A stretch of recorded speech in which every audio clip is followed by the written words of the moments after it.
Computer সাজেশনের দ্বিতীয় ক্লাসটি করব। প্রথমে দেখে নেব যে কি ইডিএসএসি কি, পূর্ণরূপ হচ্ছে electronic digital storage automatic calculator.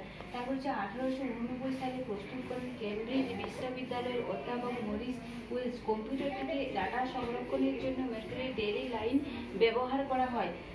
ABC পৃথিবীর প্রথম ইলেকট্রনিক কম্পিউটার, পূর্ণরূপে ইলেকট্রনিক ব্যবহারিক কম্পিউটার। এটি প্রস্তুত করা হয় 1938 সালে। ইএনআইএসি পৃথিবীর প্রথম পূর্ণাঙ্গ ইলেকট্রনিক কম্পিউটার, পূর্ণরূপ electronic normal integrated and calculator.